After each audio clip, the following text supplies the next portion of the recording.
Morning बेटा, 7th class science में हम लेसन नंबर 4 कल स्टार्ट कर चुके थे। आज उसी को कंटिन्यू करते हैं। अब आज हम देखेंगे इफ़ेक्ट ऑफ हीट। हीट यानी कि गर्म करने से किसी भी ऑब्जेक्ट को हीट ट्रांसफ़र करने से क्या क्या उसके ऊपर इफ़ेक्ट होते हैं। तो इसमें सबसे पहला इफ़ेक्ट था बेटा, हीट कॉजेज एक्सपेंशन। एक्सपेंशन का मतलब होता है फैलना।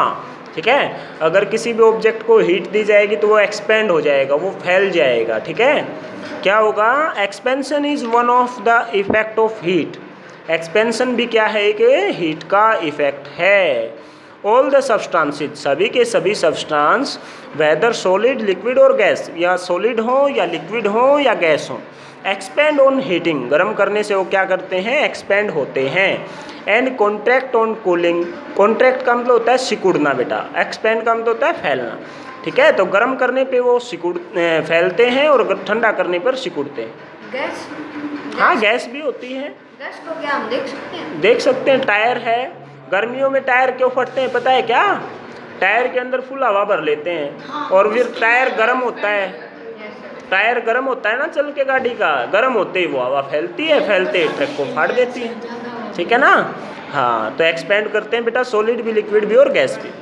और सॉलिड का मैंने एग्जांपल बताया था ना, हावड़ा ब्रिज 3 से 4 फीट तक लंबा हो जाता है गर्मियों में। However the extent up to which they expand is different. इसका मतलब क्या है कि वो जो फैलते हैं ना, जो एक्सपेंड होते हैं, वो ऐसा नहीं कि सभी एक जैसा एक्सपेंड होते हैं। कोई कम एक्सपेंड होता है, कोई ज़्यादा होता है, कोई बिल्कुल ज़्यादा हो जाता है, कोई बिल्कुल कम होता है। ठीक है, तो अलग अलग अपने अकॉर्डिंग वो एक्सपेंड होते हैं। एक्सपेंशन ऑफ सॉलिड, सबसे पहले सॉलिड का एक्सपेंशन देखें। The molecule in solid are packed close to each other. Solid के अंदर जो मॉलिक्यूल होते हैं जिससे सॉलिड मिलके बना होता है, वो क्लोजली पैक्ड होते हैं, एक दूसरे के पास पास होते हैं। The position of this molecule is almost fixed in solid. और सॉलिड के अंदर इन मॉलिक्यूल्स की जो पोजीशन होती है वो फिक्स होती है almost. The space between the molecules, molecules के बीच का जो स्पेस है, जो जगह है, जिसको क्या बोलते हैं? Inter molecular space. ध्यान से समझना बेटा, 2 तरह के स्पेस होते हैं, एक इंटरमोलिकुलर, एक इंट्रामोलिकुलर। ठीक है, तो मॉलिक्यूल से मॉलिक्यूल के बीच का जो स्पेस होता है उसको इंटरमोलिकुलर स्पेस बोलते हैं। It is minimum in solid. Solid के अंदर ये सबसे कम है। इनफैक्ट ऑलमोस्ट निग्लिजिबल, और वास्तव में क्लोजली पैक्ड होते हैं, इसका मतलब लगभग निग्लिजिबल है। ठीक है, सॉलिड के अंदर जगह होती ही नहीं, कुछ भी खाली जगह नहीं होती। ठीक है, मिनिमम होती है। Thus the force of attraction between the molecule is very strong. इस वजह से जो मॉलिक्यूल के बीच का फोर्स ऑफ अट्रैक्शन है वो बहुत ज़्यादा स्ट्रॉन्ग है। These molecule vibrate only about their mean position. इसके जो मॉलिक्यूल होते हैं वो केवल मीन पोजीशन के अबाउट वाइब्रेट कर सकते हैं। ठीक है, यानी कि वो छोड़ के नहीं जा सकते हैं। When you heat a solid, जब आप सॉलिड को हीट करते हैं, गर्म करते हैं, the movement of this molecule increases, और इनकी मूवमेंट थोड़ी थोड़ी इंक्रीज होती है। This increase in average distance between the molecule.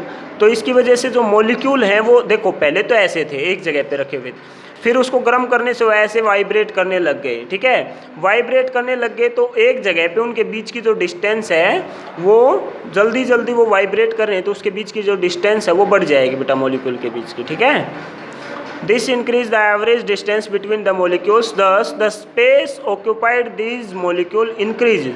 इस वजह से जब वो वाइब्रेट करने लगेंगे तो उनके जो एक तो एक जगह पड़ी हुई चीज़ है, एक चलती हुई चीज़ है, तो कौन सी जगह ज़्यादा लेगी? चलती हुई चीज़ ज़्यादा जगह लेगी, तो इसके लिए उसके जो अराउंड उसका जो एरिया होता है वो बढ़ जाता है। वॉल्यूम ऑफ सॉलिड इंक्रीजेज, और जब जगह एक मॉलिक्यूल ज़्यादा लेगा तो सभी ज़्यादा लेंगे, तो इस वजह से उसका वॉल्यूम जो है वो बढ़ जाता है। Let us perform an activity how expansion in solid.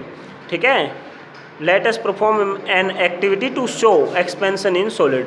Solid के अंदर एक्सपेंशन कैसे होता है उसको एक्सप्लेन करने के लिए हम क्या करें? एक एक्टिविटी करेंगे। तो ये एक्टिविटी स्कूल में हम करेंगे। अब एक्सपेंशन इन लिक्विड करते हैं। क्या करते हैं? Expansion in liquid. ठीक है, हाँ चलो, हाँ बेटा बहुत जल्दी याद आई आज तो। चलो याद आ गई क्या स्कूल की? चलो नेक्स्ट देखो बेटा, एक्सपेंशन इन लिक्विड। लिक्विड के अंदर expansion, the molecule of liquid are packed. ठीक है, जो लिक्विड के मोलिक्यूल होते हैं वो पैक्ड होते हैं बेटा लेस क्लोजली। ठीक है, वो थोड़ा सा दूर दूर होते हैं, इतने क्लोज नहीं होते जितने सॉलिड के होते हैं। ठीक है, each other as compare to molecule in solid, thus the space between the molecule in liquid is more. तो लिक्विड के पार्टिकल के बीच में जो जगह होती है वो ज़्यादा होती है। As the molecules are same distance away from each other, the force of attraction is no so strong in liquid. यानी कि फोर्स ऑफ अट्रैक्शन भी लिक्विड के अंदर इतना स्ट्रॉन्ग नहीं होता है। The molecule can thus move freely inside the liquid. तो इसका मतलब लिक्विड के जो मोलिक्यूल होते हैं वो आसानी से इधर उधर मूव कर सकते हैं। द मोलिक्यूल, अच्छा ये पढ़ लिया है। ऑन हीटिंग द, वाइब्रेशन, क्या लिखा? हाँ, on heating the vibration of this molecule increases.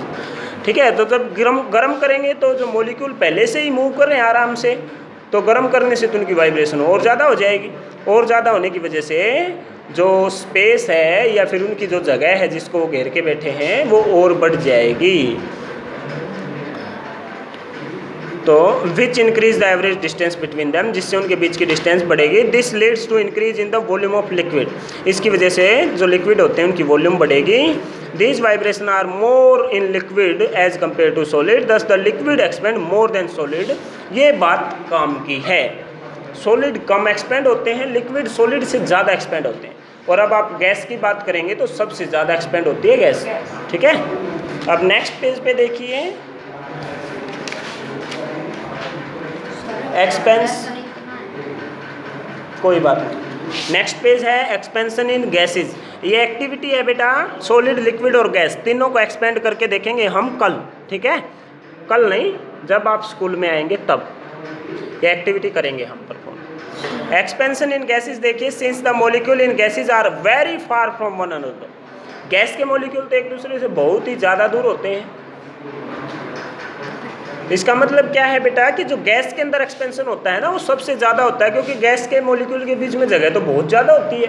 तो इसका मतलब जब उसको हीट करेंगे तो और ज़्यादा जगह मिलेगी उनको, और ज़्यादा जगह मिलेगी तो उसकी जो वॉल्यूम है वो और भी ज़्यादा बढ़ेगी। ठीक है, hence the force of attraction between the gas molecule is almost negligible. यानी कि गैस के जो मॉलिक्यूल हैं उनके बीच में अट्रैक्शन का जो फोर्स है वो नेग्लिजिबल है।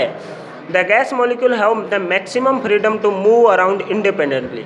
जो गैस के मॉलिक्यूल हैं वो इधर उधर इंडिपेंडेंटली, मतलब बिना किसी की मदद के इधर उधर आसानी से घूम सकते हैं। ठीक है, फ्रीडम यानी कि वो आज़ाद हैं। ऑन हीटिंग द गैस, जब गैस को हीट करते हैं the vibration of this molecule increases, इनके मॉलिक्यूल की वाइब्रेशन बढ़ेगी। And also the average distance between the molecules increases, और जिससे मॉलिक्यूल के बीच की जो डिस्टेंस है वो भी बढ़ेगी। Hence the expansion is more in case of gases than liquid और सॉलिड। तो इसका मतलब क्या है कि सॉलिड और लिक्विड दोनों के रिस्पेक्ट में ही जो गैस है उसकी एक्सपेंशन सबसे ज़्यादा होती है। अब इसके बाद देखेंगे एक्सपेंशन अराउंड अस। ठीक है, एक्सपेंशन अराउंड अस। अब देखो इससे ऊपर एक लिख रखा है थिंक, ये मैंने अभी बताया था, आप सोचो बेटा इसको क्या लिख रखा है। ये थिंक में क्या है देखो, पढ़ो। Why it is advised not to fill air into your cycle tyre very tightly during summer. आपको बोला जाता है ना कि गर्मी है, गर्मी में टायर में हवा पूरी तरह से फिल मत करो, थोड़ा सा कम रखो हवा। क्यों? क्योंकि साइकिल चलती है, टायर गर्म होता है, टायर गर्म होते ही हवा फैलती है, अगर फुल हवा भरी होगी तो टायर को फाड़ देगी। बहुत सर बड़े कमाते तो नहीं बेटा, बिना उसके भी हवा जब गर्म होती है ना साइकिल बहुत ज़्यादा चल पड़ती है तो टायर फटता है। ठीक है, ब्रेक मारे थे तभी फटी थी। हाँ चलो ब्रेक मार के फाड़ लेना, कोई बात नहीं। एक्सपेंशन अराउंड अस, हमारे चारों तरफ एक्सपेंशन का एग्जाम्पल देखो बेटा। सबसे पहला क्या है, you must have seen that one end of steel bridge is made to rest on roller. ये काम की बात है बेटा। जो ब्रिज होते हैं ना, जो लोहे के ब्रिज होते हैं, स्टील के ब्रिज होते हैं, उनका एक एंड तो फिक्स होता है और दूसरा एंड बेटा फ्री होता है रोलर के ऊपर, ताकि उनमें एक्सपेंशन हो तो वो रोलर के ऊपर आसानी से बढ़ या घट सकें। ठीक है, एंड देखो क्या लिख रखा है, bridge is made to rest on roller, enough space is provided between the roller for expansion of steel during summer. और जो स्टील के ब्रिज होते हैं बेटा, इनके बीच में जगह भी होती है ताकि ये फैले, तो क्या हो, इनको जगह मिले फैलने के लिए, ऐसा ना हो। छोटा सा ब्रिज है। हाँ, छोटा सा ब्रिज नहीं है, इसके अंदर देखो गाड़ी आराम से आ जाएंगी। ठीक है, ये कॉपी के अंदर छोटा सा लिख रहा है। मेरी बहन की कैब। हाँ, सेकंड देखो बेटा क्या है, a fire alarm consist of 2 metal strip. Fire का जो अलार्म होता है उसके अंदर 2 मेटल स्ट्रिप होती है बेटा, one of iron and other of brass. एक आयरन की और दूसरी ब्रास की होती है। Brass expand more than iron on heating. Brass जो है वो आयरन से ज़्यादा एक्सपेंड होता है जब उसको गर्म करते हैं। ब्रास क्या होता है, मेटल होती है। कांसा, तांबा। कॉपर होता है तांबा, ब्रास होता है कांसा बेटा। ब्रास पीतल होता है, ब्रास पीतल होता है, ब्रोंज होता है कांसा। पीतल, पीतल, हाँ। हाँ, ब्रास होता है पीतल, ब्रोंज होता है कांसा। ठीक है, कांसे की थाली होती थी ना, हाँ, कांसे की थाली, पीतल के बर्तन होते थे, वो है ये ब्रास। ठीक है, as it bends the circuit of bell is completed. जैसे ही बेटा वो आयरन की जो वो ब्रास की स्ट्रिप होती है, वो जैसे ही एक्सपेंशन होता है वो फैलती है और उससे सर्किट कंप्लीट होता है, जिससे अलार्म बज उठता है। As the fire is put out, जैसे ही आग बाहर निकलती है, द स्ट्रिप गेट कूल्ड। ठीक है, यानी कि जैसे ही आग कम होती है वैसे ही स्ट्रिप जो है वो ठंडी हो जाती है, एंड स्ट्रेटन, और दोबारा से सीधी हो जाती है, this causes break the circuit, और इससे सर्किट टूट जाता है और अलार्म बंद हो जाता है। ठीक है, आग लगेगी तभी अलार्म बजेगा, आग बुझते ही अलार्म बंद हो जाएगा। थर्ड देखो बेटा, ड्यूरिंग समर, ये सबसे काम की चीज़ है बेटा। गर्मियों में द आयरन एक्सपेंड, आयरन यानी कि लोहा एक्सपेंड होता है। टू अलाउ एक्सपेंशन, एक्सपेंशन से बचने के लिए space is left between the 2 sections of rail tracks. जो रेल के ट्रैक होते हैं, जो ट्रेन की लाइन होती है ना, इनके बीच में देखो बेटा गैप छोड़ दिया जाता है।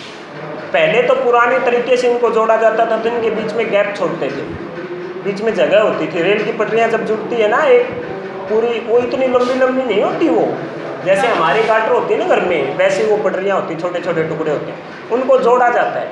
अब उनको जहाँ पुराने तरीके से जब जोड़ते थे तो उनके बीच में जगह छोड़ते थे ताकि गर्मियों में वो फैले और उस जगह में वो आ जाए। अगर वो जगह नहीं होगी तो वो फैलेगी और वो उसको टेढ़ा कर देगी, अब उसको फैलने के लिए जगह नहीं होगी तो बैंड हो जाएगी। ठीक है, तो इस वजह से अब क्या करने लग गए, अब उसको जोड़ते हैं थर्मिट रिएक्शन से। थर्मिट रिएक्शन में जोड़ते हैं तो दोनों के दोनों जो होती हैं, वो जो लोहे की रोड होती हैं जिसके ऊपर ट्रेन चलती है, जिससे पटरी बनती है, उनको बिल्कुल पिघला करके मिला दिया जाता है। अब पिघला करके मिला दिया जाता है तो एक्सपेंशन होता है, पूरे सिरों के ऊपर जाता है। सर वो पुराने ज़माने में जगह क्यों छोड़ते थे? क्योंकि एक्सपेंड होती थी। ये देखो इसके ऊपर ऐसे,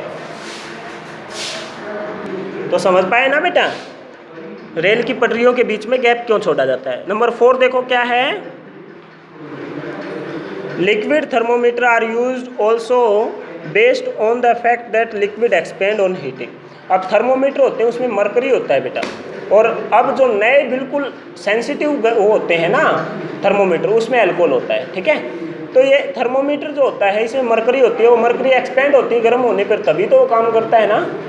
तो इसका मतलब थर्मोमीटर भी इसी प्रिंसिपल पे काम करते हैं कि लिक्विड जो हो गर्म होने पे एक्सपेंड होते हैं। आज के लिए इतना ही।